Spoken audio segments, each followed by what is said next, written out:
Here we go. Welcome, everybody. Comic Book Conservator's live show.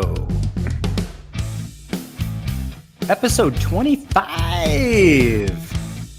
We have a special guest host, Jack from Shelby's Comics. Just kidding, it's Shelby. I am hoping Jack will make a guest appearance, though. He probably will. He's asleep under the couch right now. Nice. How's everybody doing? Hey, there I am. Okay. For some reason, I got backstage again. Song. Oh, I don't know how that happened. Oh, you know what? I have two rows of content. Phil, you'll have to keep an eye for Captain Larry if he somehow gets dumped. Yeah, I fall out. How's everybody doing? How's your week been? Good. Off vacation, kicked everybody out of the house. They're back to Germany, so in Cali, nice. Now we can get some stuff done.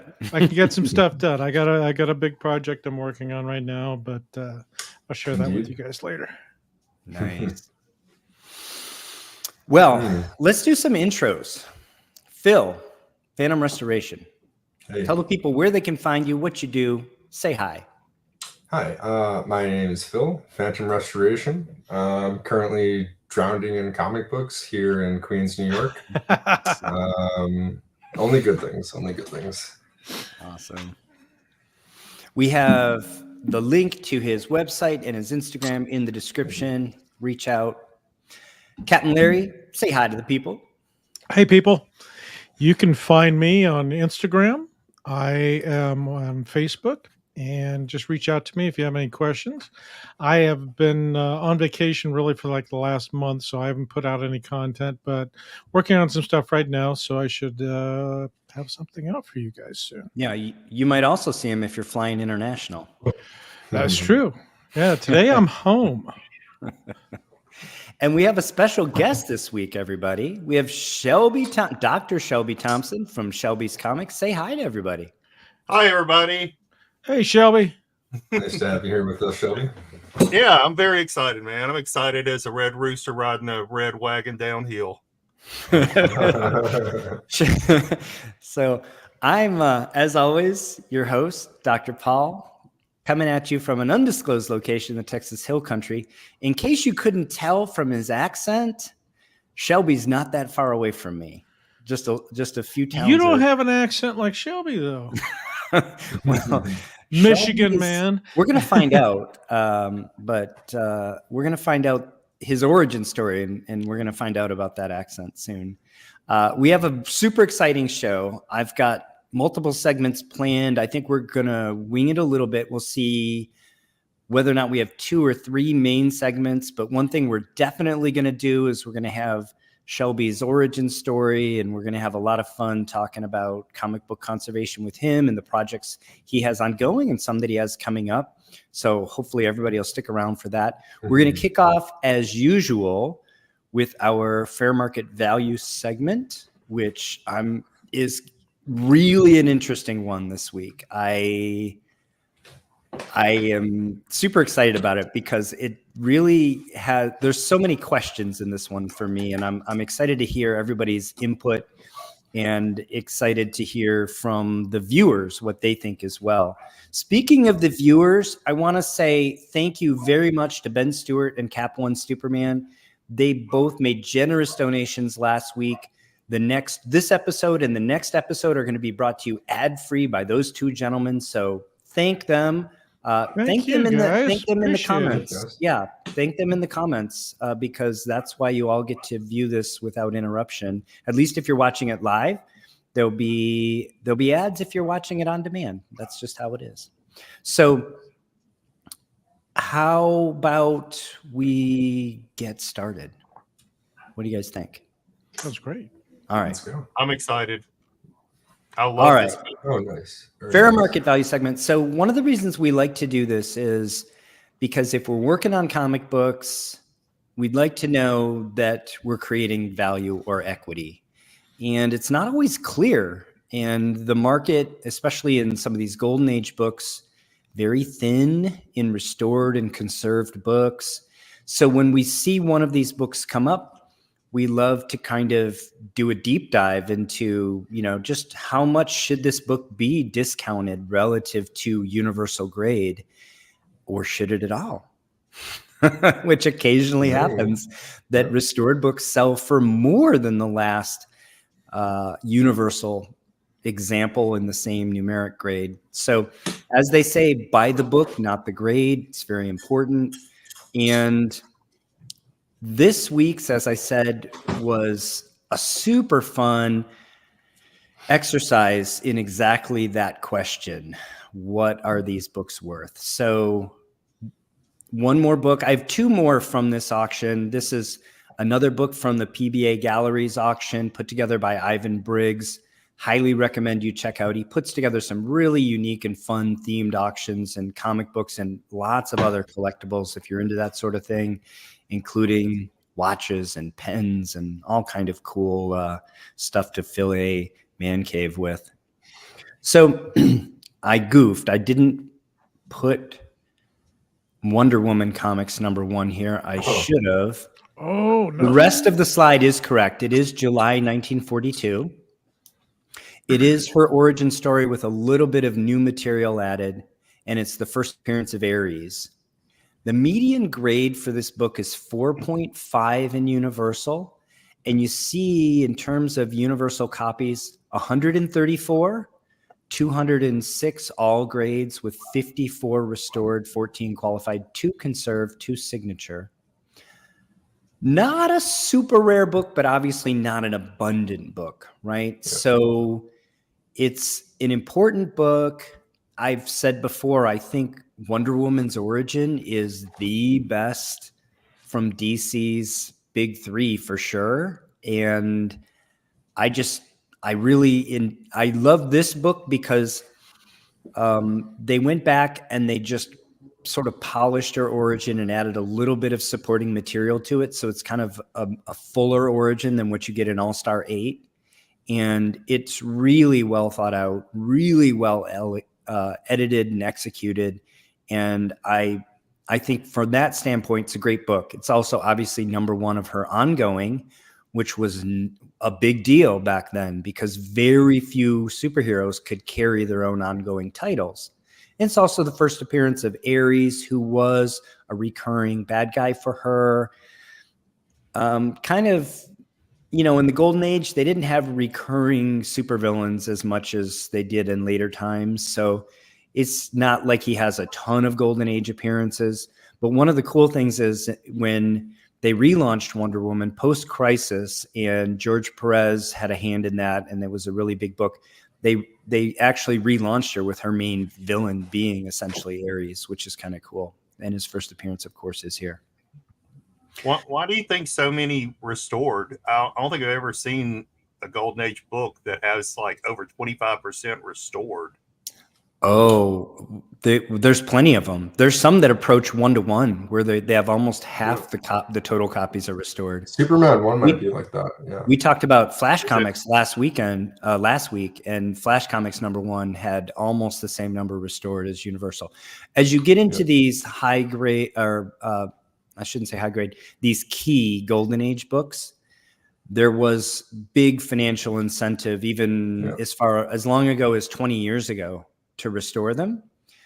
So it used to be this is a good, we've had this conversation before, but we haven't talked about it in quite a while. So in the early days of the hobby and really collecting, and when these books really started to appreciate, restoration was a financial decision that almost always was the correct decision. So the original Overstreet guide, they had a rule of thumb for the value of a restored book.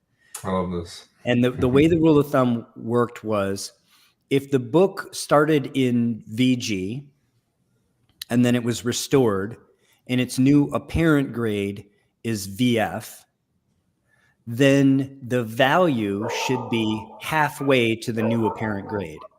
So the official Overstreet stance on it was it has the same value as a fine book or a 6.0 for noobs, right? So if it started as a 4 and it was restored up to an 8, then the value should be the same as a 6. And that was true for 20, 30 years. And it's really only been a recent thing where restored books, the market value has been dramatically lower than universal in general.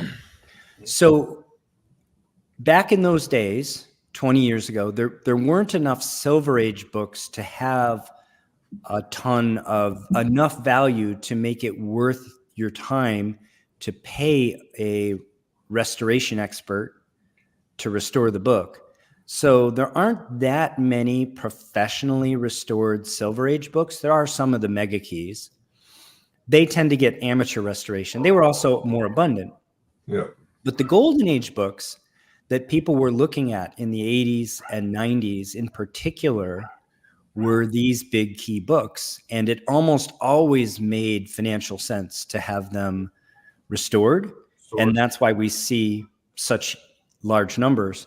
In a way, it's good, because I think if there hadn't been all these restorations, we probably wouldn't have as many surviving copies. And our median grades would be much lower, right? If you take all those restored copies and you unrestored them and threw them into the universal census, your median grade's probably going to be a 2. Yeah. Right? Yeah, I thought that median grade was a little bit high. So anyway, I didn't mean to get us off topic. No, not at all. I think it's good to remind everybody of that from time to time. Yeah. And it just seemed an oddly high number. But yeah, it makes sense now that you said it. So appreciate it. So I'll just quickly through these. This book is not in this tier. It doesn't have a major first appearance, and it's much more abundant. It's not even in this tier, again, for the same 2 reasons. It's not in this tier, although value-wise, it approaches these. These books here are much rarer, but again, they have a lot less cultural relevance. These do have major first appearances, but they're not as culturally relevant today. I think it's close to this tier, but just not quite. So it has similar count in the census. So the abundance is similar to this tier, but it doesn't have the major first appearance that a Captain America 1, an All-Star 8, or even a Sensation Comics 1 has. Now, there is an argument to be had between Sensation 1 and Wonder Woman 1. For me, I think it's pretty straightforward. Sensation 1 is the superior book. I actually prefer the cover here, and you get 2 first appearances. It's also her first cover appearance. But it is a title that obviously fell from favor. It's one of these titles that had a number of different stories in it. So there's only one Wonder Woman story here. And I could see the argument for Wonder Woman 1. It's just not where I fall down. Thoughts on that, guys? Yeah, I tend to agree. Yeah, it is an important comic, but I would definitely put it in this category. I think All-Star number 8 should be elevated. I think that's an even more important book. But yeah. I have it here only because of the abundance and because she's not on the cover. Yeah. Just to clarify too, the way you have these tiers set, it's not about value, it's about rarity and importance. Yeah. Just so people understand. Exactly. Yeah, I mean, I think it's strategically comes right after All-Star 8 and Sensation 1. I mean, it's not to give her so much all at the same time, but it really kind of makes sense. So here's the most recent 0.5 Universal that's cool. This thing is what my old advisor in my PhD program would call a soup sandwich. I've also heard it referred to by British people as a dog's dinner. It's a mess, folks. And it's even a bigger mess than is apparent when you're looking at this. Okay. Yeah, it is. Because this particular one was graded in July of 2023. It is, as we said, universal. You notice that it's in the big magazine holder because I did notice that. Such a mess, right? It's got brittle pages. It's missing the centerfold. And somebody in their infinite wisdom laminated the cover. So this cover is melted into a plastic layer. There's no way to remove lamination. Can't fix that. No. This thing is stuck in this state now. There's no going back. When you laminate something, the plastic literally melts and settles into the material. Becomes part of the material. So it's over for this book. Now, that Still said, a very collectible. it's a Wonder Woman 1. Level. Now, it has the centerfold missing. This is the rest of the greater notes here.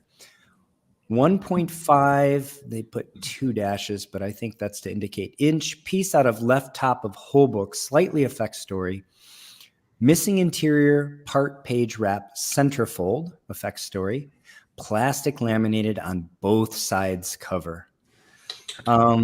This book's a mess, but in a way, it presents better than some 0.5s because 0.5 will often have half the cover missing. Exactly. And although this one's plastic laminated, it has the whole cover, front and back, minus this upper left corner that's missing. I do wonder why it has obviously a spine roll, but I do wonder why couldn't be fit into a regular Golden Age holder. It looks like it was close, and they just probably, Phil knows why. Yeah. So there's certain books that are just prone to having been cut larger off the assembly line. It just is what it is, and I think this is one where you can kind of see, look just on the right edge, how much extra art and space that you have. This is just one of those copies where it might not necessarily be because of the roll, even perfectly straight.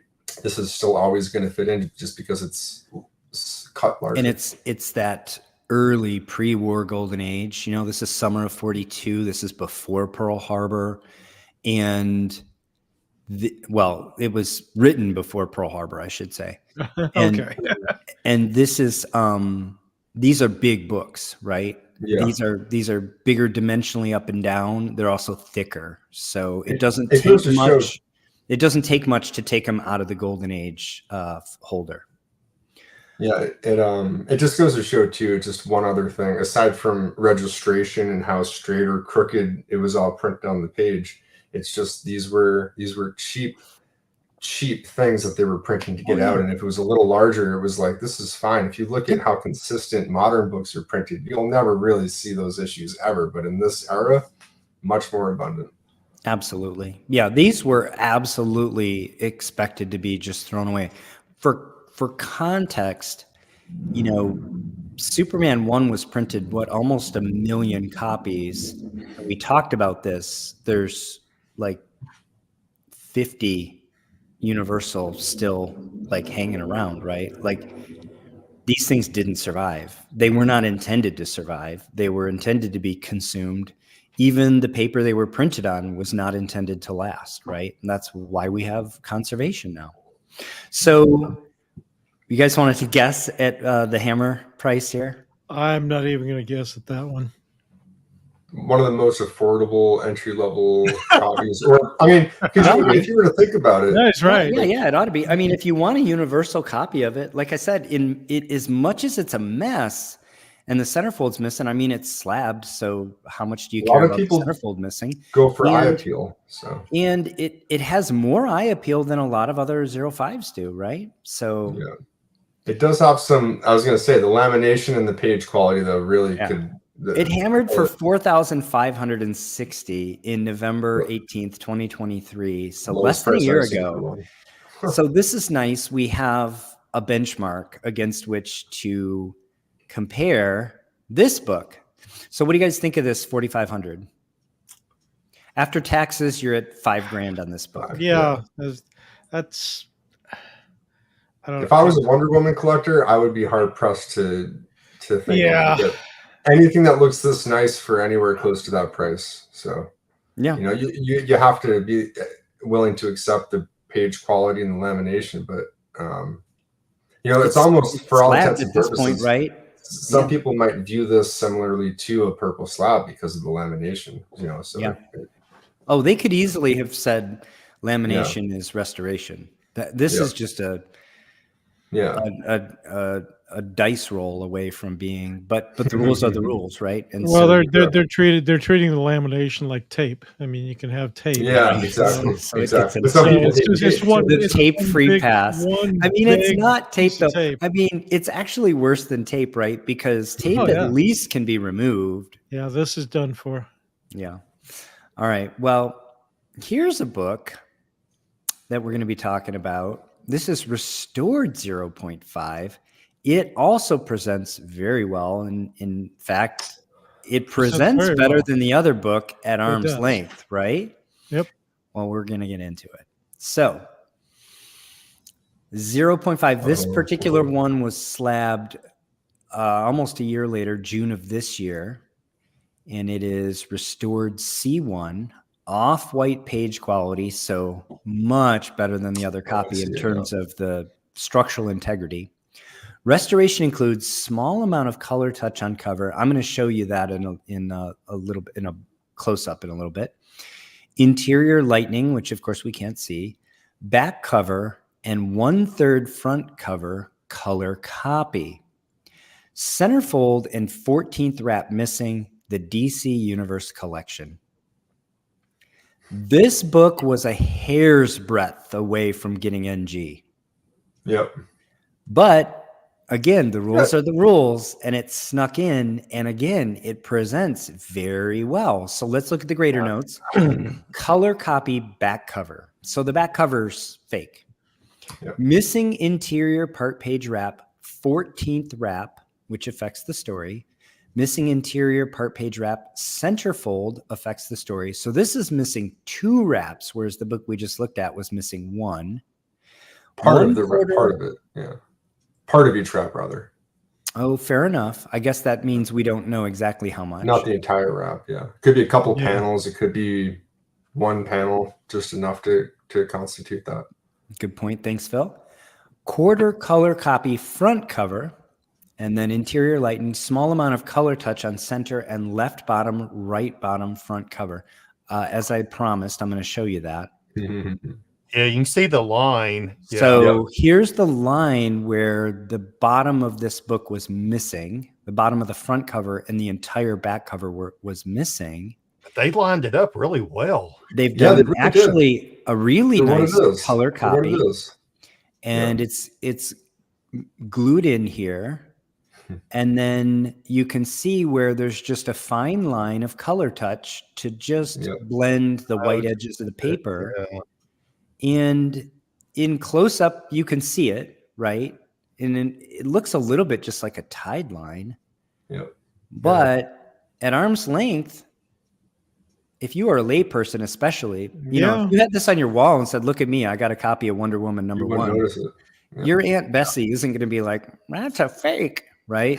I mean, it really presents as a Wonder Woman #1. Now, again, this is a hair's breadth away from NG. I mean, missing significant parts of the 2 wraps, missing the entire back cover, missing a full. I actually think this is closer to a third, but okay, CGC, benefit of the doubt, 25% of the front cover.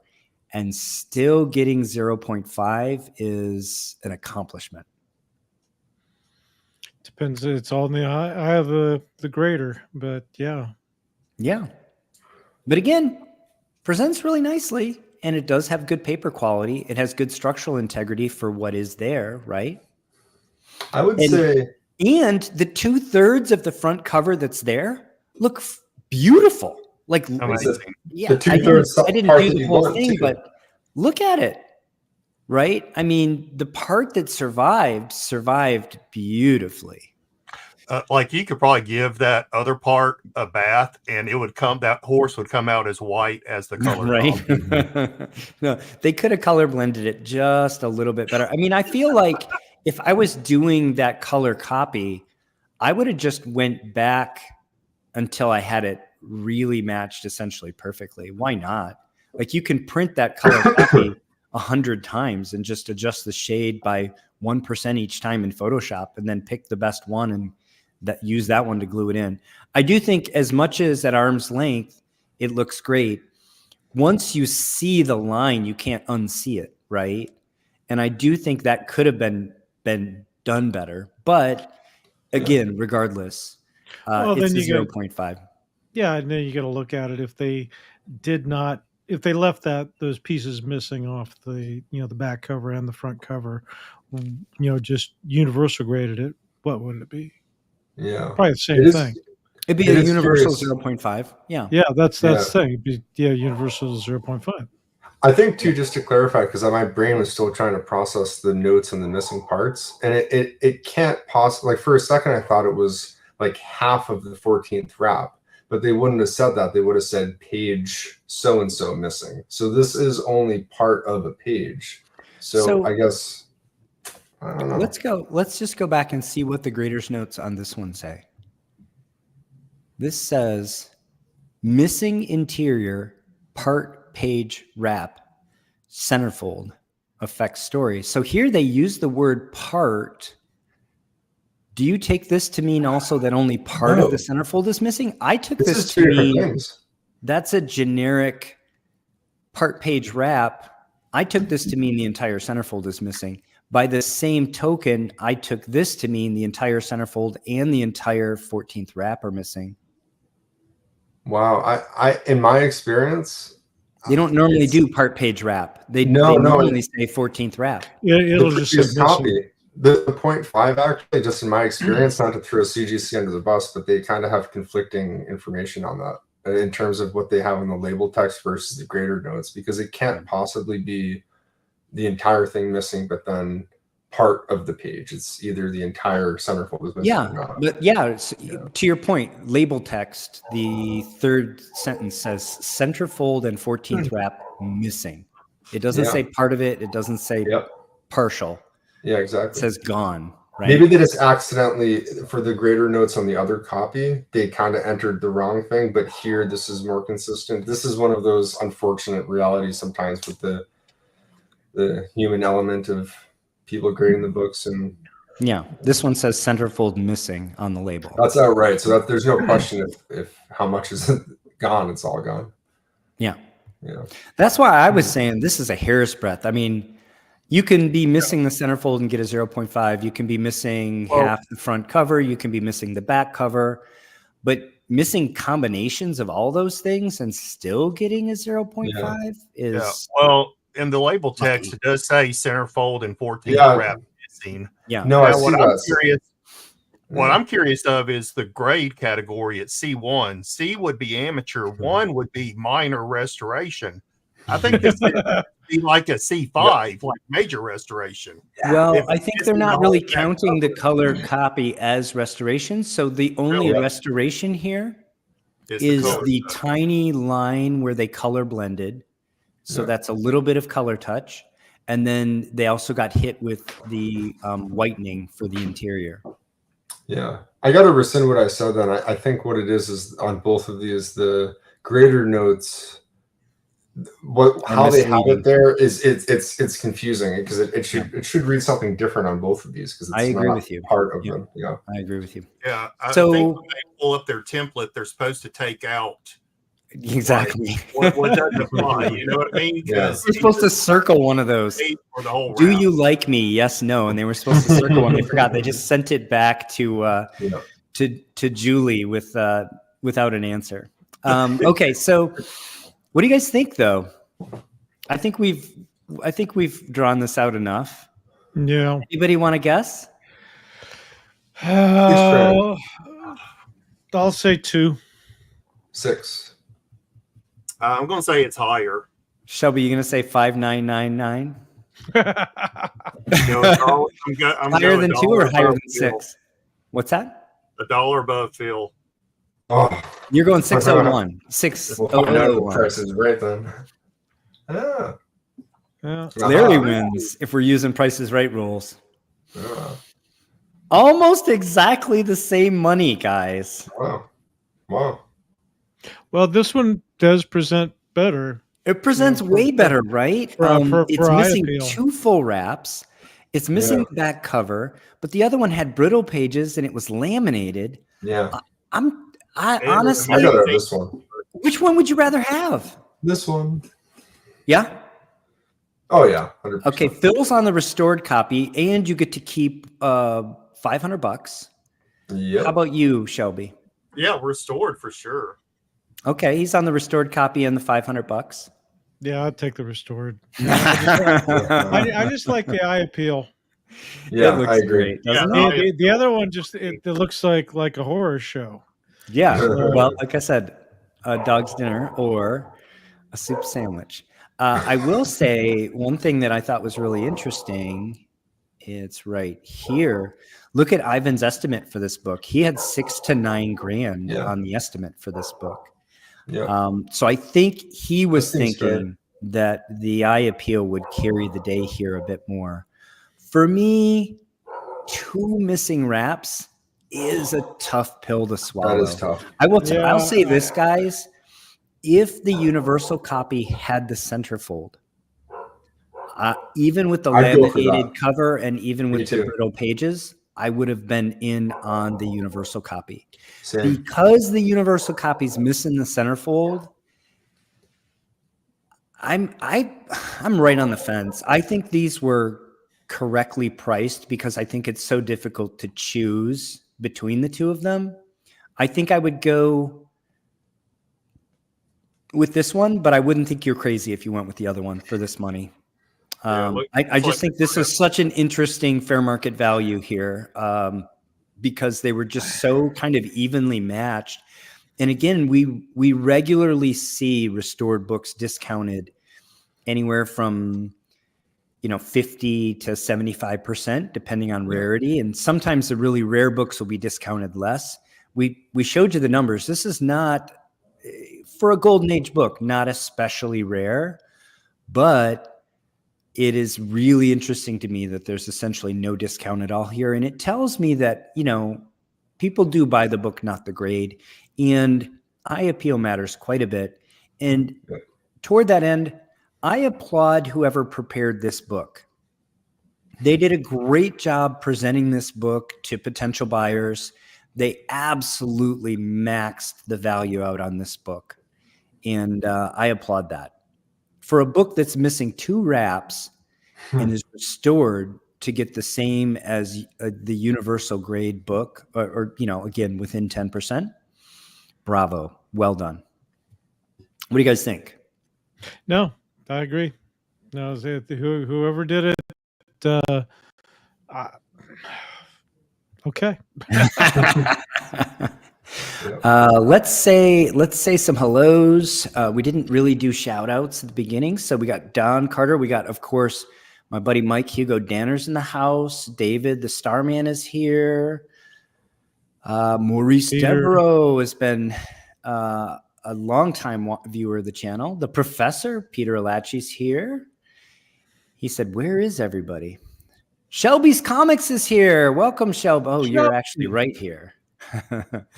AG says, "Thanks, y'all." I think that's in response to the announcement I made about the sponsorship of this program coming to you from our 2 generous donors. Adrift is here. Welcome, Jason. Comic Cap Collectibles is here. Hello, hello. We're going to actually, that's a great segue. I'm going to come back to Comic Cap Collectibles in just a moment. Comic Book G-Man. Is that a friend of yours, Shelby? It is. That's someone from my Chan. Awesome. Welcome. Welcome to the channel. Let's see. Adrift says, "I'd buy it for $1." I don't know if he's referring there to the restored one or the universal. Aaron Conyer says, "What's up, everybody?" And Peter says, "Why isn't missing centerfold qualified grade?" Actually, let's address that. Do you want to answer that, Phil? Yeah. Unless I'm mistaken, the qualified grades are something that you kind of have to request. Otherwise, you're just going to grade it as is, unless I'm... Oh, I know the answer. Then it's a little more sophisticated than that. So to get a qualified grade, you have to be a 4.0 or higher, a parent. Ooh, I never knew that. So the way it works is this. Let's say that you have a book that appears to be an 8.0, but it has one severe defect. That one severe defect could actually take it to a 6 or a 2 or even a 0.5, like centerfold missing, right? They will, by default, make it qualified. So one of the classic examples is Batman 181, the first appearance of Poison Ivy with that centerfold, the pinup centerfold, which is very often missing.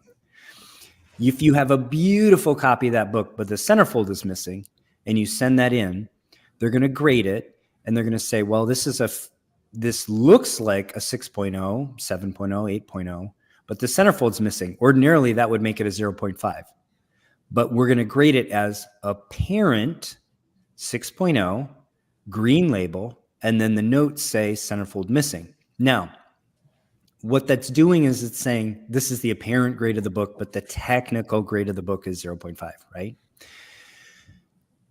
Once you get below 4, so you get to 3.5 or lower, they say, well, the discount isn't really getting you much anymore. If you were already a 3.5 and the centerfold is missing, we're not going to give you a qualified grade. You're just a 0.5. So you should not see, according to their rules, you should not see a 3.5 or lower qualified label ever. And that's how qualified works. So missing centerfold, same thing with Hulk 181, same thing again with the anything that's missing a centerfold or a pinup, something like that. Now, what you were mentioning, Phil, there's some truth to that. And that is this. If you're sending in a book and it is going to qualify for a qualified grade, again, imagine I have Batman 181, the centerfold's missing. It's an otherwise beautiful copy. I'm sending it in. If for some reason I'm like, I just don't want to deal with trying to sell a green label book. They sit in my inventory forever and it's a pain in the ass and I don't want to have to explain it to people. You can request a universal grade. So the default is that in instances where one defect, particularly something missing, is going to knock something way down from an otherwise nice book, the default is a qualified grade. But if you send in a note saying I would like it graded universal, then they will give you the universal 0.5 on that. So that's how it works.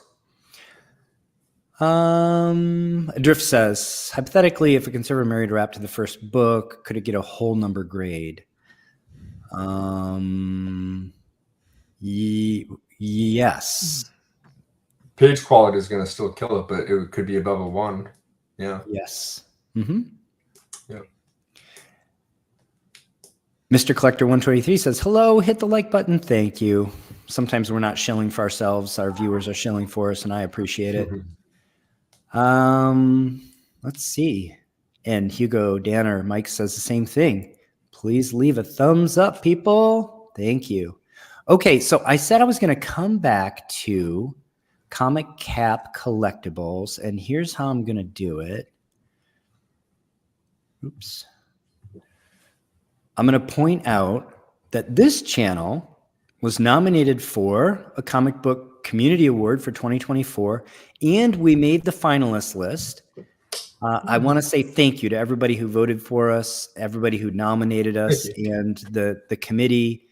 And I'm truly humbled to be on this list. We all are. These are great channels. And look right there at the top of the list is Comic Cap Collectibles. So thanks for joining us. As I said last week, I'm not actually going to ask you to vote for this channel. I'm going to ask you to vote, though. And the reason why is all these creators are creating just for the love of the hobby and just for the love of the community. We're not getting paid, but pennies on the hour. And we're really doing it for the love. So please take a moment, follow the link. I put a link in the description. Super easy for you. Follow that link, click on vote here, scroll down. It is a long ballot. This particular category, for those I counted, it's the 22nd box down. If you don't happen to watch any other channels and you just want to vote for this category, scroll down to the 22nd box, vote, and then scroll down at the end and click submit. Please vote for somebody. Again, everybody's really putting a lot of effort into this, and this is one way that we can show our appreciation for the content creators that are otherwise, like I said, just doing it for the love. So thank you for joining us, Comic Cap Collectibles, and good luck in the voting. He says, I have no chance, but thank you. He's putting out some great content. So I think, Jerry is I believe the last 2 years won it. Jerry's won it a couple and times. So I guess he would have to be the favorite, but I think everybody there is making great content. Yep. All right, let's go to our A segment. And this is Jack's origin story, as told by Shelby Thompson. Welcome, Shelby. It's great to have you on the channel. And, we know you from the Facebook group, and we know you from this channel. We know you from YouTube. Obviously, you have your own channel. And it's been a pleasure getting to know you kind of behind the scenes. And we've been wanting to have you on the show for a while. And so I'm really looking forward to hearing about your background and letting the viewers know a bit more about you, your channel, what you've done, what you're doing. And take it away. All right. Well, so Paul suggested to help viewership, everybody comes to my channel for Jack. So that I didn't suggest that. I suggested that that's the reason they're going to your channel. To be clear. And I don't disagree. Yeah. So Jack is a character. If you look at any of my early videos, Freeway used to be the main character, but she's been suffering with cancer for about a year now, and she doesn't get around too much, and Jack has kind of taken her place. And it's really kind of funny, like, I have 4 cats, and they'll mimic each other, right? Like one will do something for a while, and then all of a sudden the next one will start doing it. And it's like y'all just copied each other, One person will find a spot, and then all of them want that same spot now. It's like y'all haven't cared about that spot in a year. Why are y'all wanting that spot now? But no, Jack's been a good brother. He gets into a lot. He's my most ambitious and rambunctious kitty. So yeah, he came to me and his sister on Halloween about 2018. I came home from work one day. We couldn't find Fluffy Kitty, the neighborhood cat, and we knew she was pregnant. And about 2 weeks later, I come home from work and she's sitting on my front porch with Sally.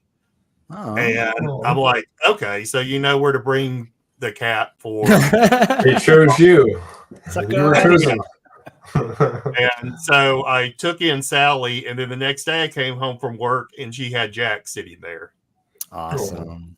So they became adopted, and it was Halloween, and one was orange, one was black, so I named them Jack and Sally for Nightmare Before Christmas. Dude, okay. Aren't you guys glad I asked him to give us Jack's origin story? We love fluffy friends. I have two myself. That in there. I said, "Are you kidding me?" Oh, that's awesome. I love that. Very cute kitties. Very cute. Yeah. And Freeway was actually found by a girl named Shelby on the freeway. No. And her mom wouldn't let her keep her because she breeds dogs. And Charlie, even though he looks black, he is pure chocolate. So he was named for Charlie in the Chocolate Factory. Cool. But anyway, very cool. Yes, I am old. I'm 55. You believe that, I was guys? born in Monroe, Louisiana. If you ever seen the show Duck Dynasty, yeah, that is Monroe, Louisiana. That's my hometown. I don't tell you that to brag. I tell you to feel sorry for me. Just for context. So speaking of being old, like I told Shelby I thought he could pass for 35 years old. Yeah. He's actually a grandfather. You guys remember like about I don't know, episode 17 or something. I said, this one's dedicated to all the sexy people. And I said, it's all the MILFs, all the DILFs, all the GILFs. It was actually Shelby I was talking about. Wow. Well, Shelby, you do present young, so. You do. The water in your neighborhood is the fountain of youth. I just say it's all the drinking I did when I was younger. I'm pimping myself. So, but yeah, I remember my very first comic books. I was sick in bed, and probably one of my worst sicknesses. I was only like 5 years old. My dad came home from work early and brought me a bag of comic books. And the two comics I remember the most was Spidey Super Stories #3 and Hulk 180. And I literally read Hulk 180 till the cover fell off. And when that happened, I loved that character on the back panel, Wolverine, so much that I cut it out and hung it on my wall. Nice. That's awesome. I wondered if you got Hulk 180 if you went to the rack next month and happened to find 181. Did you have to wait long? Do you remember to get that next issue to find out, how the battle went? No, because see, I was only 5. So I didn't really have a concept of sequential comics, right? Like I didn't understand that. I saw numbers on there, but I was 5 years old, so I wasn't sure how you would even get the next issue or something. It wasn't until I was maybe a couple of years older though that I figured out you could go down to the Safeway and buy these things, and they came out monthly and things like that from the rack. Wow. So he was so close, your dad. so close, yeah. And I actually or is the comic book community just off? I mean, technically he gave you the first appearance of Wolverine. He did. Yeah. Technically. Yeah, I actually looked these up whenever I was doing this, and that's a hell of a way to start, huh? Yeah, my first book was the first appearance of Wolverine. Do you think if you had the 181, you wouldn't have cut out the last panel, but you would have cut the cover off or something and put that up on your wall because it's still Wolverine, right? Or your favorite panel from 181? Who knows what Shelby's 5-year-old brain would do you have your copy of Hulk 180? Oh no, I lost all that stuff. Oh yeah, actually, sorry. The flood. Yeah, we'll hear about that later. But no, and then I was just addicted to comics. I purchased comics. Comics has always been a part of my life as long as I can remember. And my mom encouraged that. Like she just loved that we were reading, So always was happy to give us $1. Back then $1 bought you 4 comic books. And $1.02 because sales tax was 2 cents per dollar back then. So I remember being able to buy 4 comics because they're 25 cents each, and if I had $1.02, I could buy 4 comics. Wow. But yeah, I owned a store from 87 to 93. So we there? Am I still here? Yeah. Yep, you're still here. Okay. But yeah, I owned a store from 87 to 93, the end of the big comic bust. Pretty much put me out of business. Thank you, Image Comics. Being 5 months late on every one of your issues. You really screwed me over. But yeah, everything was in storage and I lost it all in a flood in 95. So it was 92 long boxes. Whoa. Ouch. Did it just end up in a landfill? Did you get an insurance payout? How'd that work? There was insurance, but they only did it for a certain amount, and I ended up getting, I think, $1,200. Good. But with that $1,200, I built my first computer in 95. And that's what actually led me to my career now, which is so in a way it kind of paid for what I am now. So, I hold no ill to it now over all these years. And what I've come to find out is with the advent of eBay and stuff like that, you can find all this stuff again. Yeah. It's not like it's gone forever. So but yeah, so I started collecting again in 2003, and I just gotten my second divorce. I was heartbroken, and it's like what used to bring me joy And Retail therapy, baby. I said I love comic books, and so I started. No, it's only 90 comics. You see a drifts. Yeah, he says Mother Nature did me a favor. He also lost some 90s comics in a flood. Yeah. But yeah, so and yeah, I've just been collecting ever since, very picky. I'm a Marvel person. In Bronze Age and Copper Age, I probably have, I know I have over 100 complete runs of Marvel. So like, Spider-Woman, Marvel Spotlight, any of those Marvel, whatever, right? Marvel Premiere, yeah. Shogun Warriors, Devil Dinosaur, Marvel Super Special, yeah. Marvel Supers, all of that. Yeah, I have every one of it. So cool. I do collect video games too. You can also see I collect toys. I'm in the toy room. But yeah, I'm pretty close on a full set of GameCube games. And yeah, so yeah, I'm just addicted to collecting. You're a collector. Yeah. So yeah, then bringing us up to the modern era is during the pandemic. Ended up being unemployed for 10 months. Very depressed, just the cats and I here, and I started discovering YouTube auctions, and so I started doing auctions on YouTube. Then I created my own YouTube channel. Then I started doing my eBay store, and yeah, so currently I have around 360 videos. I've been a YouTube started in 2020, and yeah, it's full of different content. I still only have 570 viewers for some reason, but that's okay. Yeah, the viewership, it takes a long time to build viewership on YouTube, man. It does. It took me 2 years of heavy content creation to get to 1,000. So yeah, you just got to slug through it. The next couple thousand, the first 1,000 is by far the hardest.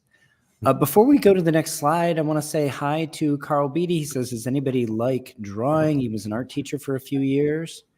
And welcome to the channel. Glad to have you here. I used to thought I would be a comic artist. I used to draw all the time. I don't anymore and hadn't in a long time. But probably all went through that phase. Phil, you actually studied art, yeah? No, but I did. I did like drawing when I was a kid. I just found piano is my creative outlet. So that's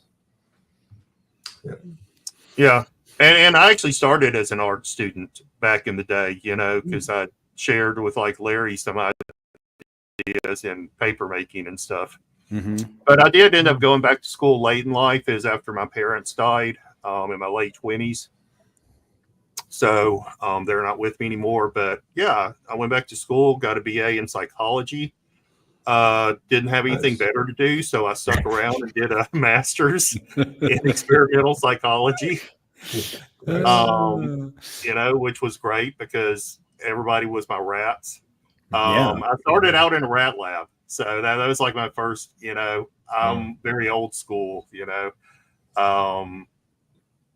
Doing research with rats way back in the 90s and just working my way up to humans. But yeah, after I finished my master's, again, I still didn't have anything better to do. But I had that first computer in 95, and I got interested in the internet. I got interested in websites, and I taught myself HTML coding. And by 98, I was doing side gigs of building websites. And so my department head said, you love computers so much and you're really good at research. Have you ever considered this industry called human factor psychology, which basically is the psychology of human computer interaction? And it comes from aviation. Larry and I have talked about this. It was born from human factors. Yeah. The way people understand like cockpit layouts and things like that, and sizes and things like that. Trying to make interfaces more intuitive. Yeah, in a way. Yeah. So, So I did my PhD at Wichita State University, graduated in 07. I wanted to come back to the South. I was either going to move to California and, wear nothing but cutoffs and sandals and go to work at some university as a researcher, or move back to the South. And I had an opportunity to come back to the South. I ended up getting a job with Lockheed Martin at NASA at Johnson Space Center.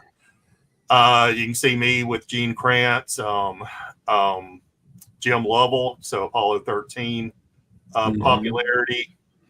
And I've met a lot. Like I have over 20 publications, and I helped with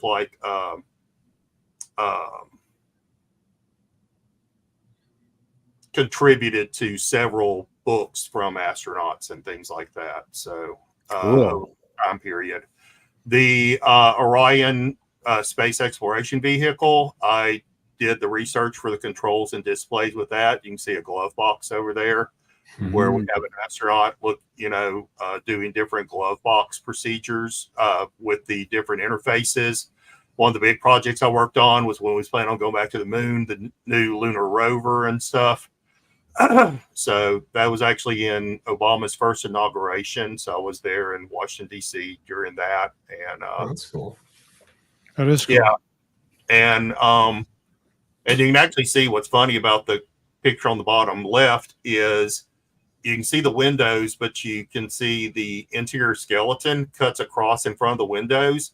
That's because the engineers use layouts for cars to determine window size. And then our experiments determined that windows needed to be larger. But they had already sent in the schematics to get the frame built. And so, but that right there shows you, right, the importance of research, experimentation, and things like that. So, anyway. That's great. So that's the background that you bring to our hobby. It is. So I started, I meant to bring the comic book in here, but I used to be really against pressing and stuff. And it says here I started 2 years ago, but I think I meant conservation probably about a year or so ago. But pressing I've been doing probably about 3 or so years. And I'd done hundreds of books, but it'd become kind of, I don't know, boring to me, if that's a way to say it. Or I will say it like that. And then I discovered Rick with Immaculate Comics and his process of wet cleaning, because dry cleaning drove me crazy. Sitting there with a little eraser and stuff. That's why I commented about your patience on your post the other day, Paul, because a lot of times I don't have the patience for it, man. I just get jittery. I mean, I'm on record saying I think the most important quality of a comic book conservator is patience. I agree with you. You need to, you can't be in a hurry doing this stuff. You really can't. So yeah, I get it. That's why I've taken some flack, but that's why I'm always talking about, like, make sure you're breathing, make sure you have good posture, make sure your feet are flat on the ground, because you're going to be here a while. And if you're starting to get tensed up, if you're starting to just get uncomfortable, you're going to break something, and it might be expensive. And you're right. You've got to get that good posture, get your feet on the floor, get your brain in the right space, do some deep breathing if you need to really approach it. But anything that could cut the process down for me, I was interested in. And Rick actually he's in Seattle, but he comes down here to Texas every now and then. And we became friends, and I bought his potion of AccuClean. But then what I found out was, while it's a great product, you are using a cotton bud or round. And so you are putting pressure and things like that on the book that's kind of unnecessary at times, right? And a lot of these older books can't handle that type of friction and pressure and things like that. Yeah. Jerry was probably the next one I found because seeing his stuff with leaf casting. But then I know I found y'all kind of early on, Paul and Larry. And I think I came to this channel. Y'all are on your 3rd episode or something when I found y'all. Yeah. So if that gives you a context, that gives you a context of when.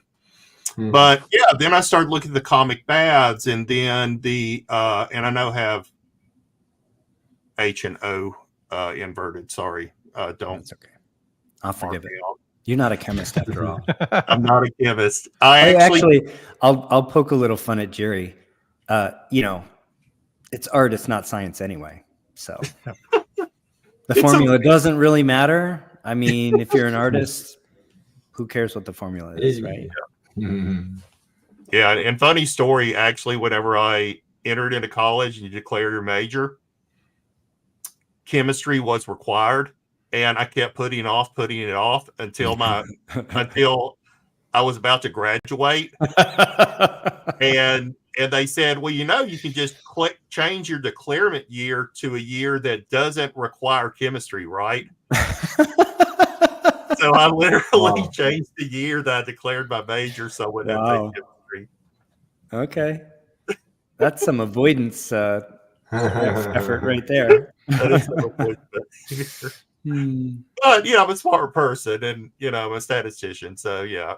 But, yeah, you made it really easy, you know, and Larry made it easy and made it accessible, right? And I guess that's probably the best way to say it is for us lay people that wanted to, that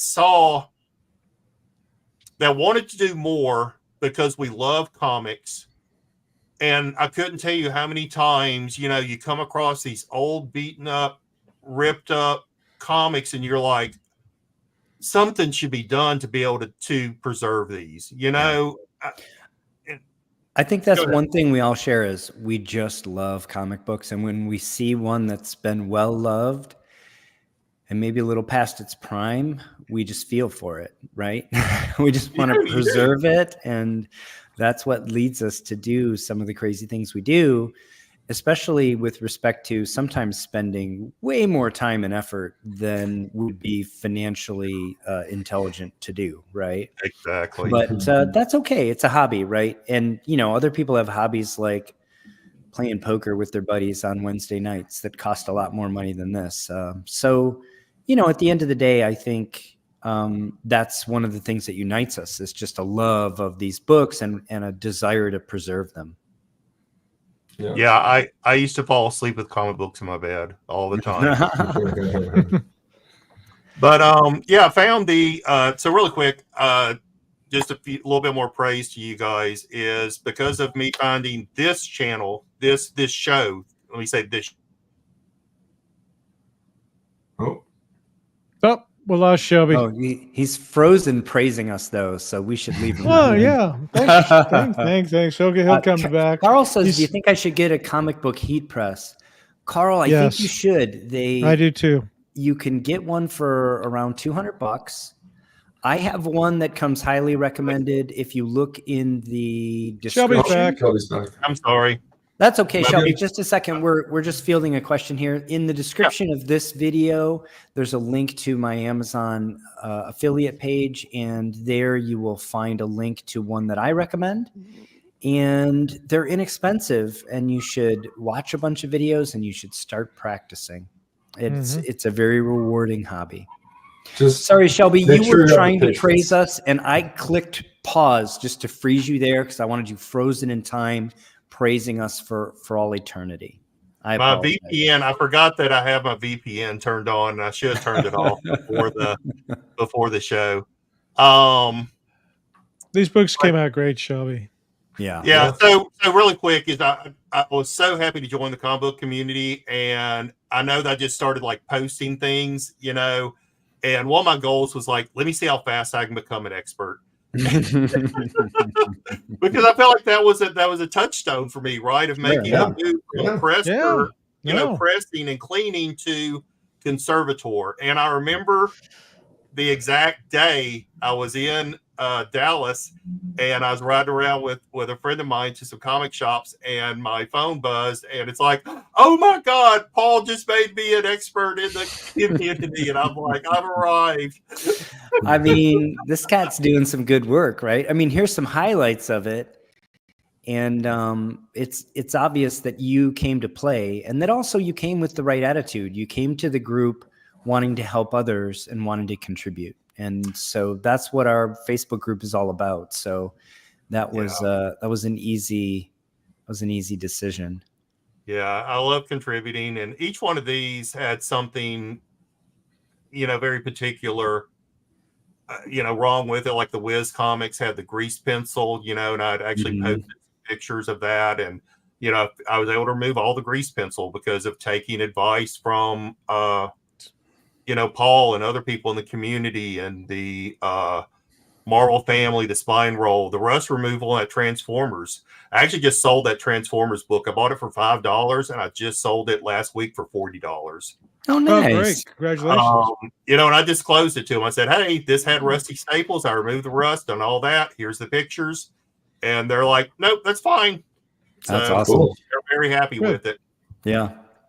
I do tend to, tell people in the community, you've asked about how you get started and stuff, is I really look for things that's within my range of abilities, so I do look for very good books, has defects within my ability, and I try to buy them cheap. I rarely pay over $40 for anything. Yeah.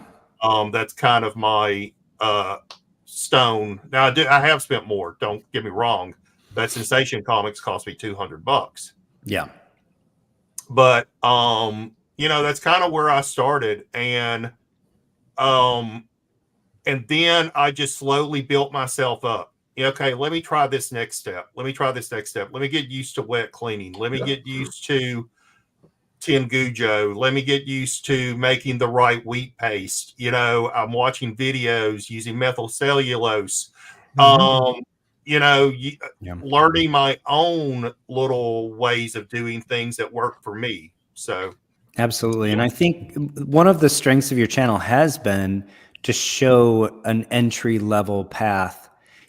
Phil's working on client books mostly, and for the most part, they have to be big boy, big girl books to justify his time and effort. And, Captain Larry and I are fortunate enough to be in a socioeconomic class where we can buy books that we dreamed about as kids. So we do tend to have, I love all books, and I do have some entry-level books on my channel, but I tend to not be able to put every book I work on the channel. And I do tend to put the bigger wow factor books, on the channel for my content creation. I love about your channel that you talk about, I've won this book, this Golden Age book, for $2 at an auction, right? It was more to ship to my home than it cost me. And those are great projects. And that sort of entry level is what we need, because not everybody is fortunate enough to have the kind of capital to put into funny books that some of us have. And, but the hobby should be accessible to everybody. So I think that's one of the strengths of your channel. I agree. I was super cheap when I first started working on books. I was buying books for like under $20, like clown comics and like GI, like offbeat war ones from the 50s. Where you're like, it's falling apart. Give it to me. It's only $5. Like that. I don't want to accidentally wreck anything that has some real value. These are already basically falling apart. That's what you want to start with. So absolutely, that's the way to do it. Yeah. So Paul asked me to give a little highlight of something, and this was one that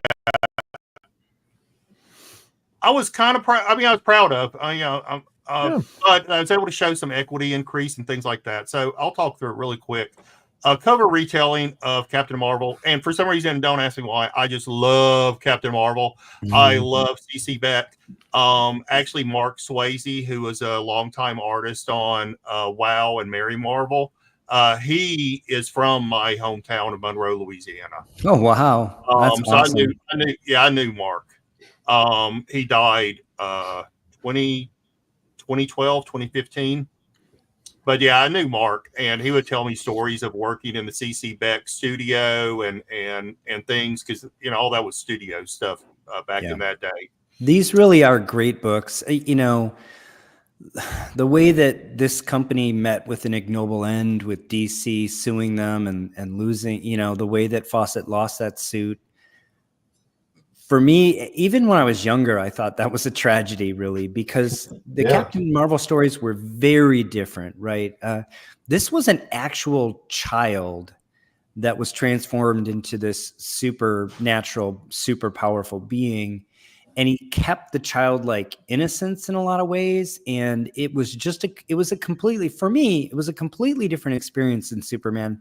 I actually felt like it wasn't the same character. And the way that it went away, and then DC handled it for so many decades, it's unfortunate.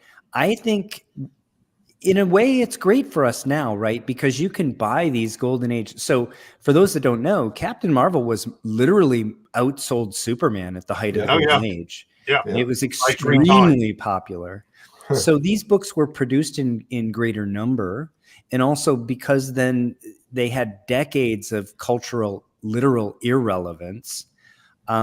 They just are not as sought after. So you can buy some beautiful books, wonderful storytelling, amazing art, and you get it for a fraction of the price of a similar Superman or action, similar era Superman or action. And so on the one hand, it's great for us as collectors and as conservators. On the other hand, it's kind of sad that this character met with kind of that ignoble end. Maybe someday it'll be fully resurrected. They're definitely, DC in the last 20 years has definitely done some more constructive things with the character and with the Marvel family in general. But it's just not back to the level of supremacy that it enjoyed in the Golden Age. So, yeah, and there's a reason. Like, I'll say I do know two reasons. One is, come on, man. I grew up as a fat kid that was picked on a lot. Don't you know that it was a dream of mine to be able to say a magic word, become someone else, or become a superhero, right? I mean, I love Dial H for Hero. If you remember that, DC. Oh, I remember that. Yeah. Right. Adventure Comics. They had a period there where they had a bunch of great George Perez covers to those stories. Yeah. So being that child that can become something else or someone else, and like I said, I mean, it's in the backdrop of the young fat kid that was picked on in school, but there is that appeal. Second is the auto binder stories. There's a reason why I love also those goofy Supermans. Is it Binder? I always thought it was Binder. Bender. I'm sorry, Bender. No, I actually don't know. No, I think I think it's Bender, actually. I think it's Bender. Ooh. Okay. Yeah. But there's a reason why I love also those 1950s goofy Superman stories, because guess who wrote a lot of those? Same writer that did Captain Marvel. And so I just love those. So I think those stories did not suit to my earlier point. Those stories, while you may have loved them, they really didn't suit Superman nearly as well as they suited Captain Marvel. Those stories are a natural for Captain Marvel because he's literally a child, right? I'll agree with it, because that was the child fantasy. Yeah. I want to be a superhero, and so when you go back and read the early action stories, they read almost like a pulp. I mean, he's almost like what's his name, Doc. The pulp hero. Savage? Doc Savage, like the Man of Bronze. Like, he was the Man of Steel. They were like, ooh, we're going to do one better than Man of Bronze.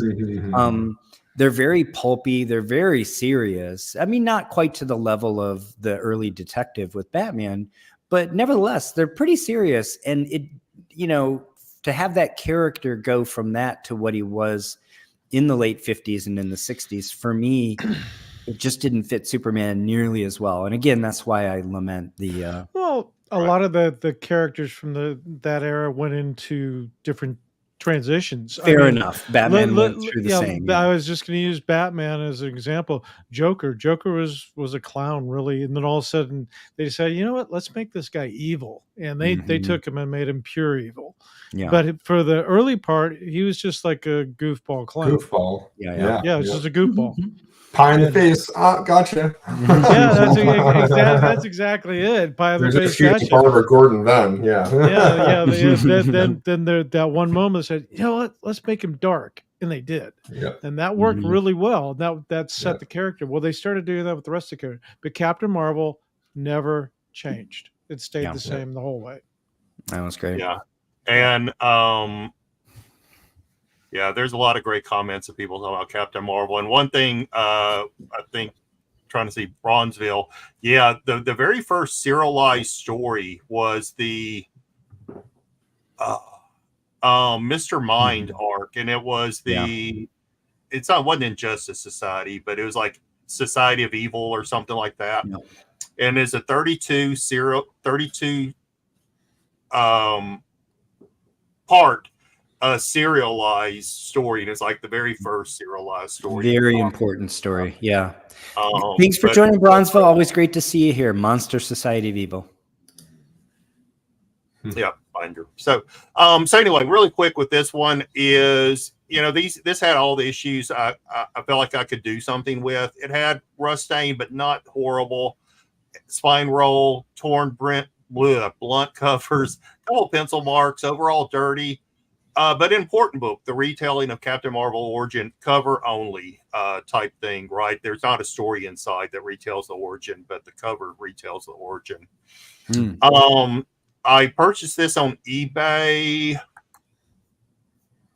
I think I paid $100 for it. I paid a little bit on it, and they thought it was about a fine copy. I wouldn't necessarily disagree, but the rust stains kind of threw you off a little bit. You could see it being more like a 5.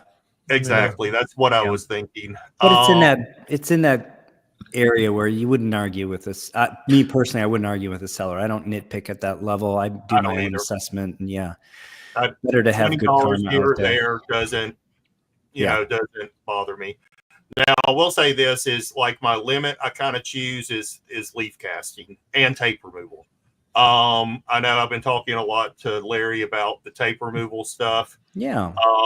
He's trying to get me. He's trying to get you doing good. You're doing good now. Shelby, did you buy this book as a project? Yes. Okay. Yes. I need to sit down and actually pull all my Captain Marvels together and see and start. I never intended to buy so many Captain Marvels. They're affordable. Are we ready for next slide here, Shelby? Yeah, go ahead. But I need to see what I have and don't have. But just so a couple things like, go through the simple process, right? Starting out that cotton round, wiping down the cover and stuff. You can see all the dirt that I removed just from the simple dry cleaning of rubbing the cotton round. You're removing something, when your water from the bath looks yellow, like it looks radioactive. I always say, pea yellow. And sometimes you have that smell, and sometimes you have that smell. If y'all know, sometimes it has a weird smell. No, it's not a weird smell. It's a stinky smell. Yeah, it is very. It smells like old rotten garbage. Sometimes it's really very pungent. It is. It is. It stings the nostrils. Yeah. And when I put out the videos on this, kind of as a comparison, accidentally to like the Spectre comic that Dr. Paul did, is I did decide to go ahead and deacidify each page.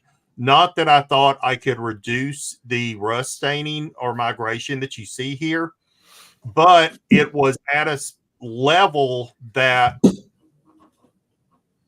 I wasn't positive it wouldn't keep deteriorating the book in some way. It's definitely best practice.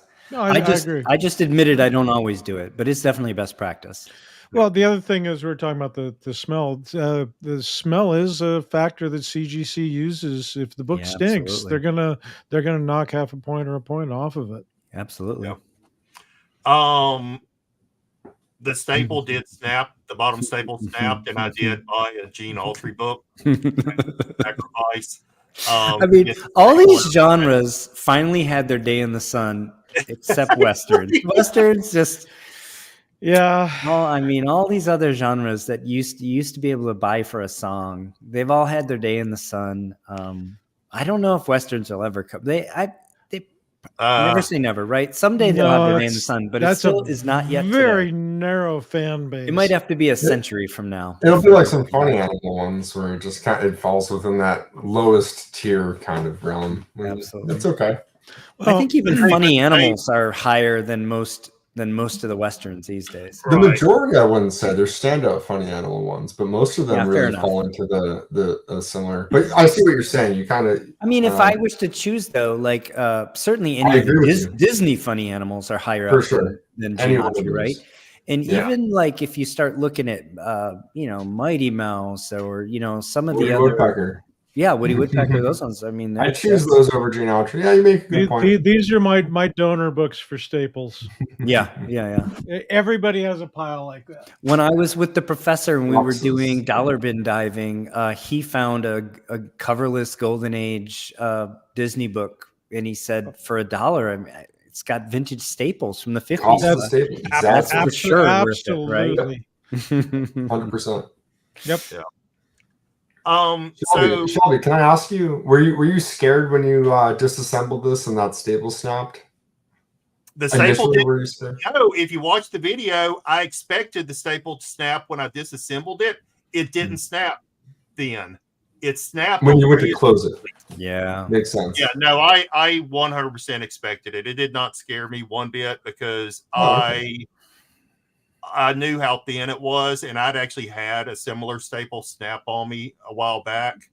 So I would have been very surprised if it hadn't snapped. You were prepared then. Gotcha. Adrift is commenting on how even the romance novels or the romance novels, it's true. That's another genre. It was just dollar bin fodder for decades, and now those romance books are taken off. And the thing is, I don't really think of myself as a bandwagon guy, but when I was younger, I was like only interested in superhero comics.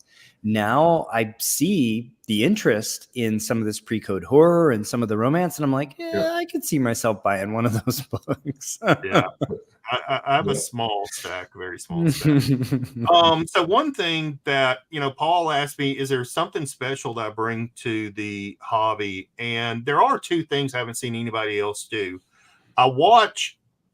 While there's not a lot of pulp paper conservation stuff out there on YouTube, there are poster conservation videos. Oh, yeah. And that's very similar to me. If you look at the process in which they use for poster conservation, is really similar. And there's this group of 3 ladies, and I can't think of the YouTube name right now, but they said, sorry. Does it begin with a T? Don't give me the line, Phil. But Fourth Cone. Fourth Cone. Fourth Cone. That's it. Yep. Fourth Cone. Yep. They're very well known. Yeah, I love watching them. Yeah. Yep. Fourth Cone. But shout out to them. They start out the same way as we do with using surfactant and distilled water.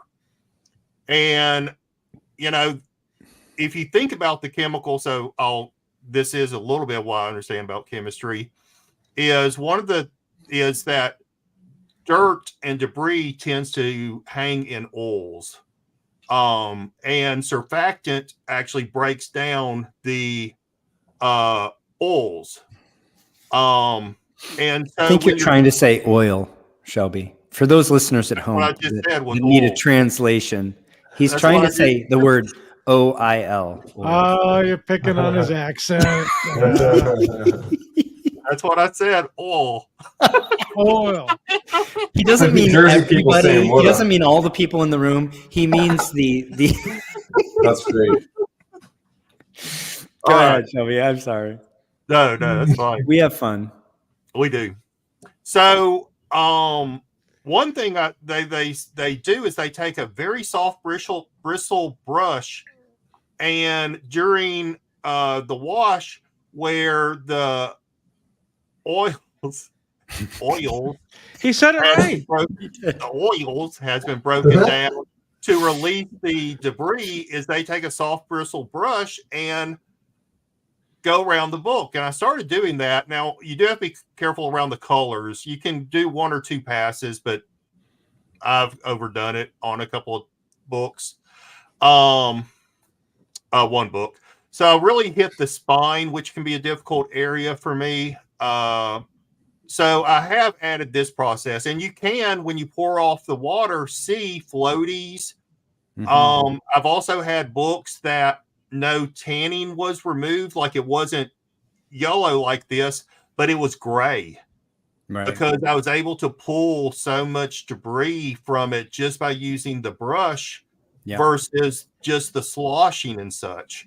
So this is something I've added. And then I don't have it in here, but then my foam core board where I have the needles and I overlaid the pages, that has ended up working well for me, because what I figured out I could do is once I get all the pages laid, I can do a second needle and do both holes. Yep, absolutely. And then the staples will go straight through the book into the foam core and hold your book together. Then you just got to pick it up by each corner, flip it over, and boom, you're done.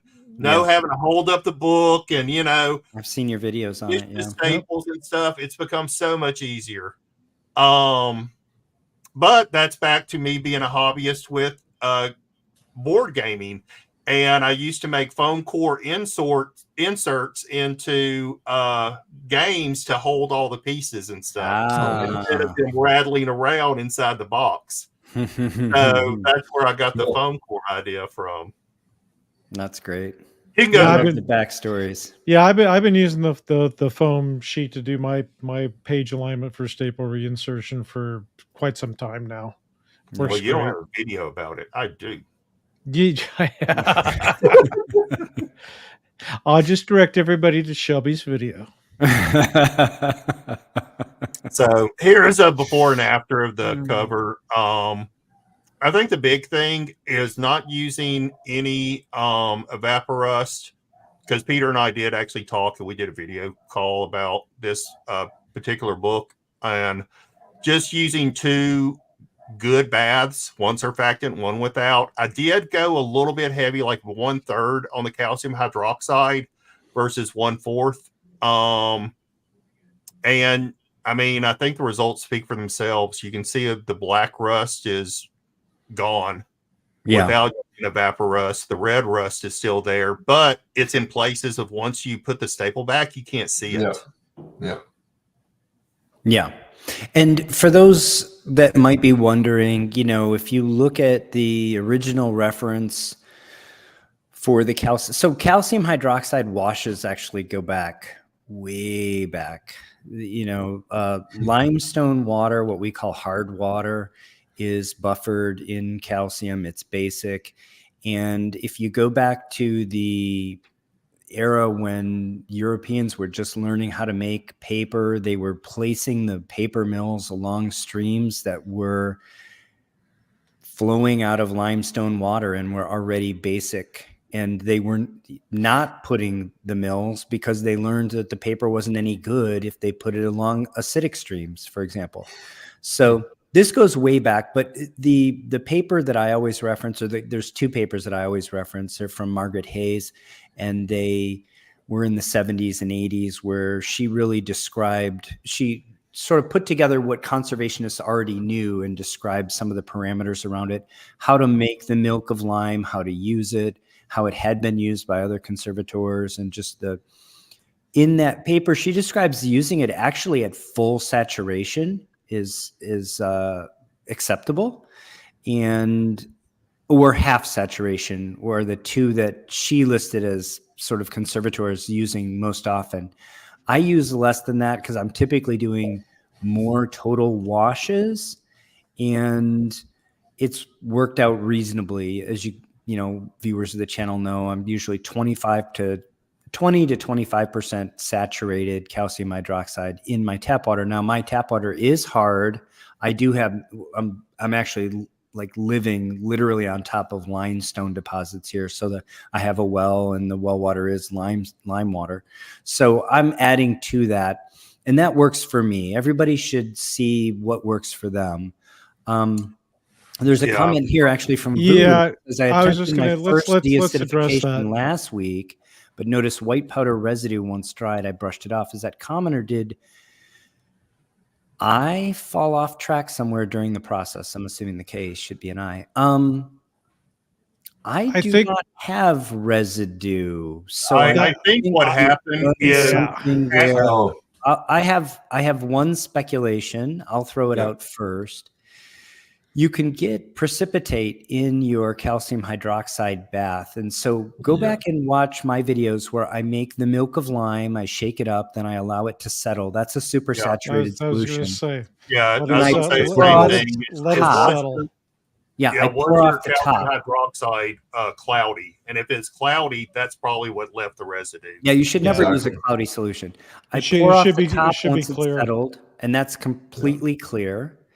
And then I mix that with, for me, tap water. If you can do with distilled water, or if the only thing you shouldn't use is chlorinated city water. The other thing that I will say here, though, is the other possibility is if you have not, so your calcium hydroxide water will keep your milk of lime will keep indefinitely as long as it's airtight. Yeah. But if it's in the presence of carbon dioxide, which we have about 2% in the air, it will start to form calcium carbonate that will sometimes precipitate out. And so that could be an issue too if you're storing it long term. But you're saying that you did your first, so you probably just made your solutions up fresh. Yeah. I would say probably you didn't allow that to completely settle. So this is important. It matters. Mix that milk of lime up, let it completely settle. I do it overnight. 24 hours. And it's completely purified. There's no quick way to do that. You have to just talk to the patients. You have to have patience. What I do is I mix it up actually by the gallon. And I just use it. I'll mix up the master bottle. I have 3 bottles. I have a master bottle, which is the full concentration. Let it settle out. I'll use that to pour out my 20% solution. I keep another gallon jug of that. And as I see stuff go down, then I'll mix up batches on the stirrer. And then I have a 3rd bottle, which I also add the peroxide to, and that's as needed. So, but yeah, I just use glass. I just ordered 3 1-gallon glass jugs from Amazon. Yeah, with lids. Yeah, glass milk bottles on Amazon. I think it was $9. And I do follow Larry's method where I pour it off and I keep a gallon in reserve, and I keep one. Just draw from it. Settle. And then I keep one that has the super saturated solution. But I like to feel cool and pour it into a beaker and then put it on my comic book, so I kind of feel like a scientist. Well, the other thing, as a non-chemist, maybe Dr. Paul can answer this. I also, chlorine will come out of water if it's sitting. I water my plants with a big barrel, and if it's using tap water, city water that's chlorinated, the chlorine basically evaporates out after about 4 days anyway, out of a barrel. So that's true. Yeah, you can dechlorinate water. Bonus points from Bronzeville Comics. Hard water can give you superpowers. Bonus points to anybody who knows the origin story of a Golden Age superhero that got superpowers from hard water. Anyone? Nope. Jay Garrick. I was about to say, was it Flash Comics 1? I was going to say, was it for the Flash? It's the vapors from hard water that gives him super speed. I was a Marvel guy, sorry. Yeah, fair enough. Hey, that's what I was thinking, but I knew it wasn't right for Barry Allen. I was like, wasn't it Flash? But yeah, it's the Golden Age. Garrick, baby. Yeah. So really quick, I'm going to answer a Drift's question. Evaporust, if you go back one slide, Paul. I'm working on it. You got it. So right there, that center picture showing the rust migration on the pages. If you notice too, the pages still have some, I'm not sure if I want to say tanning, but even though each page was washed, the page isn't white. And what's going to happen is if I put evaporust on there, yes, it would have mitigated the staining of the rust migration, because I did some experiments on a similar spot on a project, another on another book, a sacrifice book, and it did remove it, but it left a white area. And talking to Peter, the reason why is because evaporust is slightly acidic, and it is bleaching that paper. Yeah. So the paper originally from the factory was probably yellow, and it wasn't bleached, right? They didn't bleach the paper back then in the golden age. It wasn't until they did some bleaching, but it's been oxidized since then. And you're basically, that's exactly what's happening is you're oxidizing it, right? And bleaching is a specific term that means whitened based on a chemical reaction. We use it generically to mean bleach, which we normally mean chlorinated bleach. But of course, you can bleach something with a chemical that doesn't have chlorine in it.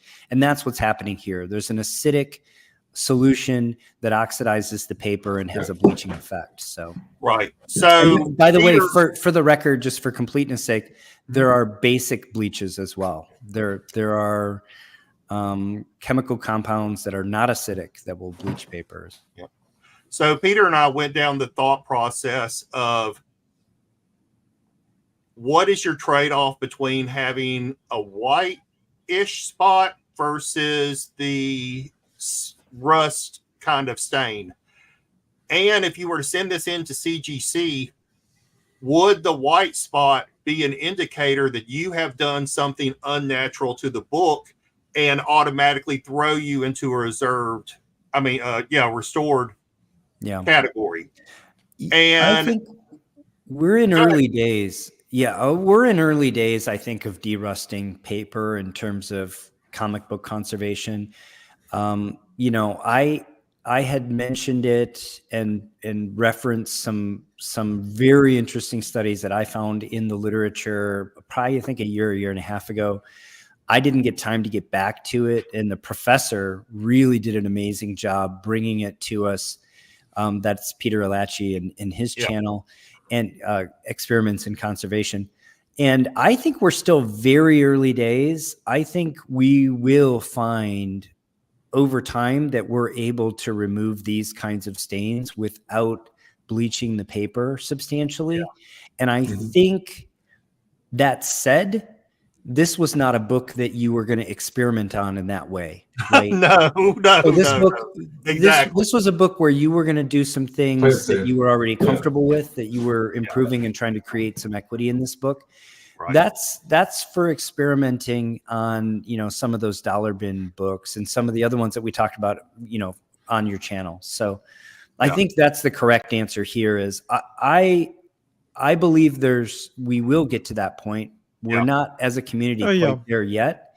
And it's going to take some more experimentation. Mm-hmm. Again, it's crazy. It's a bummer that comic book conservation is not science, because then we could do some experiments. Unfortunately, it's not science, it's art. And so we're just gonna it's witchcraft. That's it. Magic. So I do know that the evaporust would have removed that, but I felt like it'd been at a cost of a white spot, and I just wasn't prepared to, like Paul said. You did the right thing. Experiment this time with that. Less is more. I agree. And it's better to just do what you're comtemporable doing. The book is going to be there in the future if you want to come back to that. Exactly. These aren't going anywhere. All right, we have several people that have books that are just sitting aside waiting till their skill sets get there.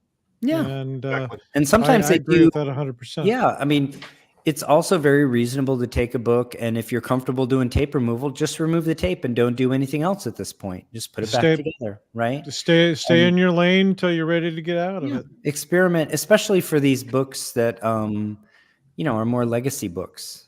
Again, practice on the poor Westerns. Practice on the Westerns. There's plenty of cheap books. I to vote practice Classic on. Illustrated. Classic Illustrated actually Classic Illustrated's a great one. that's yeah. even lower on the totem on the totem pole than the Westerns. Absolutely. So here's the last picture of the interior staining, and like I said, this is without evaporous. This was just a strong calcium came out great. Yeah. And as I recall, no blue light bleaching, no photo bleaching here either, right? Negative, sir. Yeah.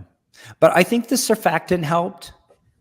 Oh, and then, No doubt. probably as much or more even than the calcium hydroxide, though I'm sure they both have an effect here. Yeah. Very nice improvement. Yeah. So very nice job. Yeah, so seeing the last final picture, like you can't even see the rust because they're taking away the spine roll and everything. See the part of it. If you were to put this at now, maybe a 7.0, 8.0, you're probably talking about a $180 to $220 book. So I'll probably build $60 to $80 equity on the book. Which I think is great. And you can just see, I mean, it's beautiful. It just, it presents so much better. Absolutely. So much better. And I'm dropping a video Monday and Wednesday. And Wednesday I talk about that. There's nothing better than pulling the book out of that final press. And it is amazing. Absolutely. All right. So I'll be I really appreciate you sharing this sort of case study with us and your origin story. We have sort of some parting notes from you and where you're at so far and where we're sort of going. I'm actually not trying to rush you. I'm just trying to sort of sum up and sort of lead into this last slide, which to me is really, we worked on this deck a little bit together. Phil and Larry haven't seen it, but to me is really great way to summarize the state of really comic book conservation and your journey through it so far and what comes next. So by all means, I wouldn't rush through it. Let's enjoy this for a moment because I think it's great. It may be experimental rigor in the way to say it, but it's definitely, you're bringing some rigor to the art of conservation, and you are mixing science in the way that we make the chemicals and things like that. But one thing that we learn as researchers or experimentors is the environment is so important. Jerry's in his basement next to an oil furnace. Larry's upstairs in a room in California. Paul is in a studio with a wet bar. I'm in a house from 1965 with 54 boxes of comics, that have all retained humidity and things like that. I'm in a very humid spare room of my house on a fold-up table that's not leveled. I have a hard water, but it has a high copper content. So I've had to use only distilled water. Like when I go to the store, I buy 5 gallons of distilled water at a time. So really understand your environment, and that what might work for Paul may not work for Larry, work for Phil, or work for me.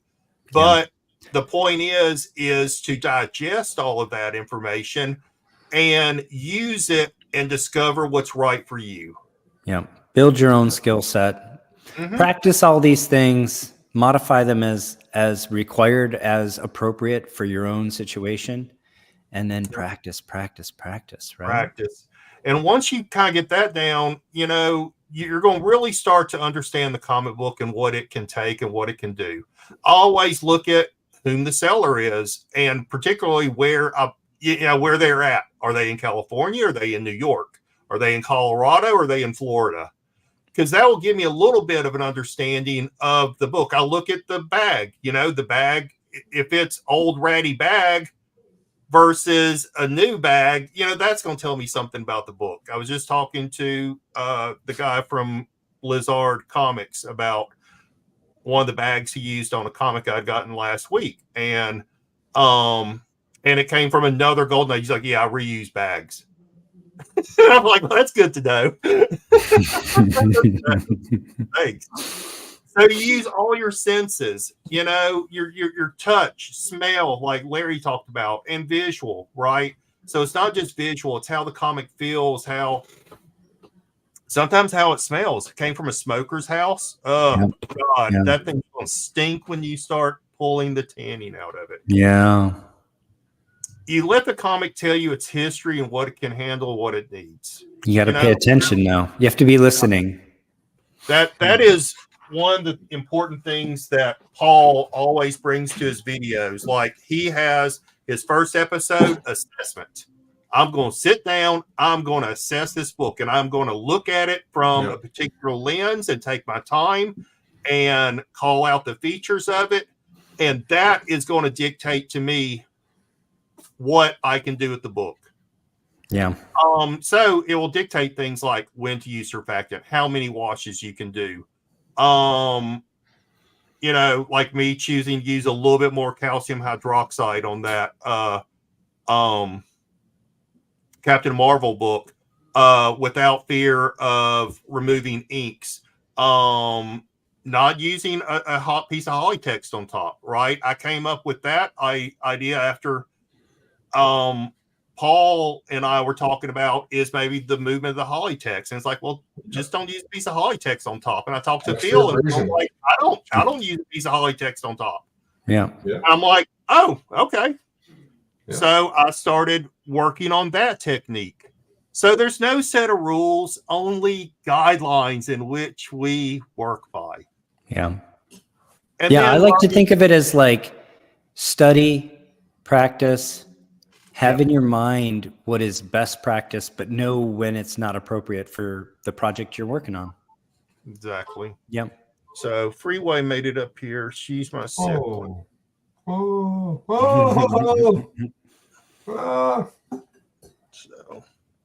kitty. She'll make it around every now and then. And then learn your process, I think, is what we're all building up to, right? Be open to all areas of conservation. I watch fine art videos. There's this guy up in, I think it's New York, you know, that has a really great fine art restoration channel. Posters, I think movie posters, concert posters and things like that are really similar to like comic book covers and stuff, right? So you can learn some things. You know what's actually shockingly similar, because it's chemically almost exactly the same? Old uniforms and clothing. Like in a museum, if they have a officer's uniform from the Revolutionary War, or even, you know, clothing from older than that, linen and cotton clothing, they are chemically essentially the same. I mean, they're the same as high quality paper. Of course, the paper we are working with is pulp paper, which is a lower quality, but in many ways they still share all the same chemistries.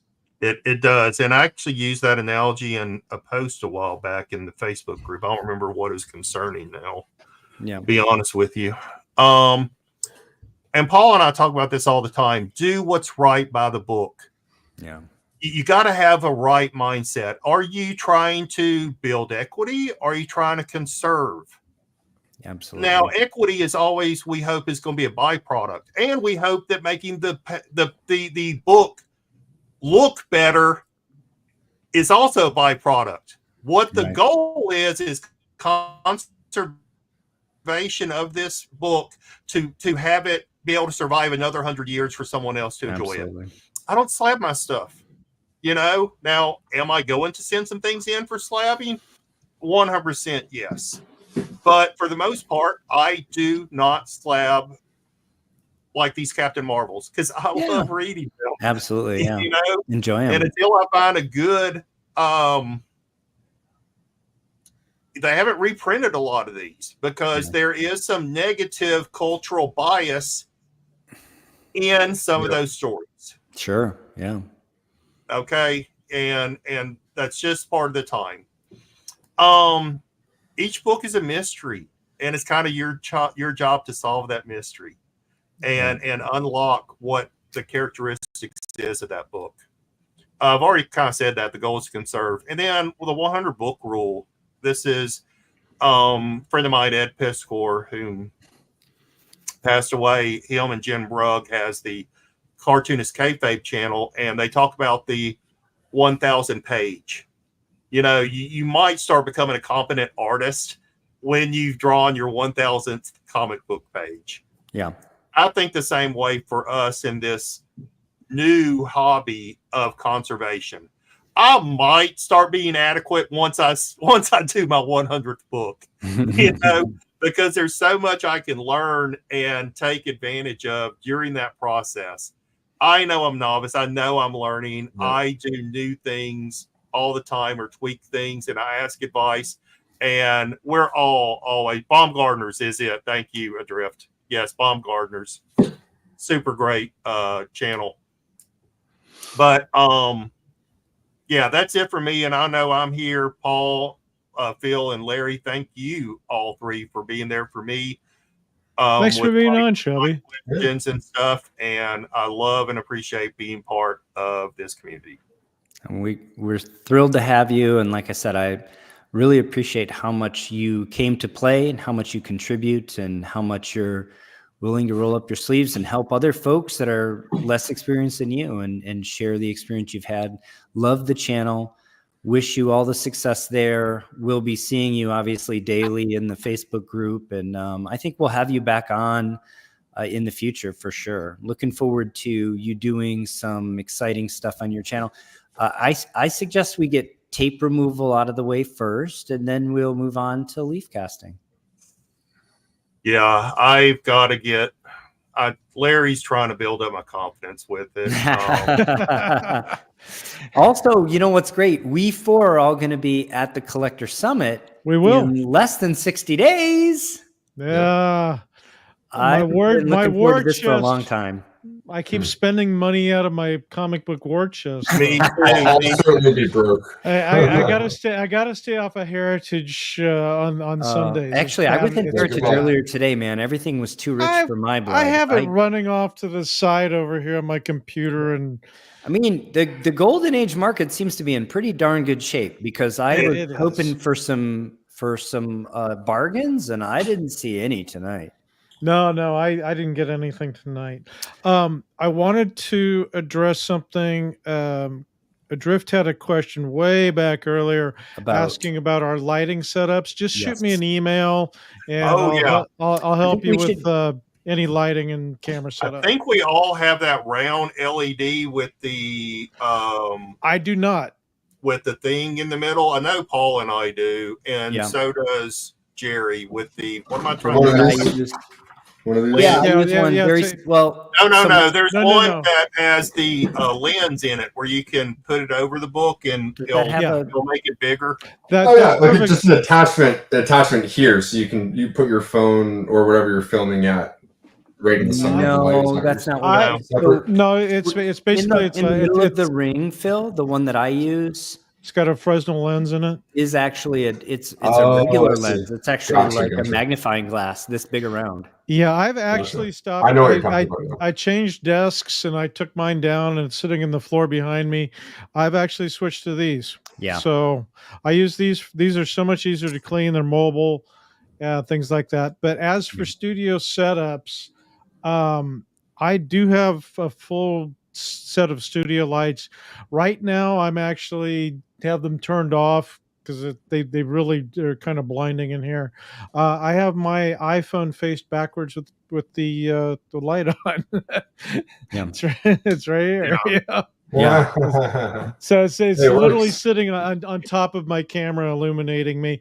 But there's different setups for lights. I do have big lights, but I just don't use them unless I'm actually doing a studio shot for cleaning.